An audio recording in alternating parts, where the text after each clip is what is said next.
मान्यवर, बहुत ही गंभीर विषय पे सदन का ध्यान आकृष्ट कराना चाहता हूं। और मंत्री जी से जो सवाल मैंने पूछा था उसका उत्तर उन्होंने आंकड़ों में दिया, लेकिन मैं मंत्री जी से पूछना चाहता हूं कि हालात में सुधार कब होगा। मंत्री जी, हंगर इंडेक्स में भारत का स्थान 2014 में 55 नंबर पे था, 2015 में 80 नंबर पर आया, 2016 में 97 नंबर पे आया, 2017 में 100वें नंबर पे आया, 2018 में 103 नंबर पे आया, 2019 में 102 नंबर पे आया, 2020 में 94 नंबर पे आया। मंत्री जी ने उत्तर मुझे मान्यवर ये दिया है कि स्थिति में सुधार हुआ। देखिए, 2019 में तो हम 102 पे थे, अब 94 में आ गए। सवाल जी, मैं बड़ी विनम्रता पूर्वक मान्यवर पूछना चाहता हूं कि भारत दुनिया के 10 सबसे बड़े उत्पादक देशों में से एक है। समस्या उत्पादन नहीं है, समस्या वितरण है। तो इसके समस्या का समाधान आप माननीय मंत्री जी कब तक करेंगे? और हमसे बेहतर, बस खत्म कर रहा हूं सर, हमसे बेहतर सर आपको ही उत्तर मिल पाएगा। सवाल ब्रीफली आप पूछेंगे तो। Bangladesh, please, Sri Lanka, Myanmar, Indonesia. सवाल पूछे प्लीज। मैं मंत्री जी से पूछना चाहता हूं, जब हम उत्पादन में दुनिया के 10 नंबर में हैं, तो वितरण में और भूखमरी में हम भूख मामले में 194 नंबर क्यों हैं? धन्यवाद।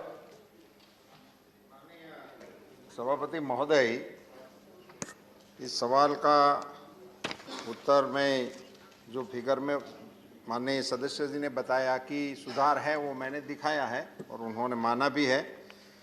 मगर यदि आप अनुमति दें तो मैं मेरे विभाग से जो ब्रीफिंग हुआ है उनसे थोड़ा हटके, यदि नेता प्रतिपक्ष थोड़ा हमके इस जवाब के प्रति उदारता रखे तो मैं थोड़ी बात रखना चाहता हूँ 1 मिनट के लिए। सर, ये जो भूखमरी की और बच्चों के भूखमरी की बात भारत को लेकर जो हो रही है, और ये भी दुनिया की कोई एनजीओ आकर हमारा आकलन करके चली जाती है। हमारी सरकार ने उनको पूछा है कि आपने किस डेटा पर ये सारा लिखा है, उनका जवाब अपेक्षित है, अभी उन्होंने दिया नहीं है, तो वो बात की बात है। मैं एक मेरा अनुभव आपसे शेयर करना चाहता हूँ संजीव जी, कि गलियों में जब पेट कुत्ते नहीं मगर जो आवारा कुत्ते घूमते रहते हैं, उनकी कुत्ती को जब वो ब्याती है और बच्चा देती है तो हमारी माताएं कुत्ती को जब गलुड़िया खिलाने के रमाने के लिए सब हम गए हैं, इसमें कोई ऐसी बात मैं करने नहीं जा रहा हूँ। उसको शीरा खिलाने की प्रथा है हमारे गाँव में। माताएं उनके लिए शीरा देती थी, वो कुत्ती काट भी लेती थी तो भी बच्चे खिलाने जाते थे।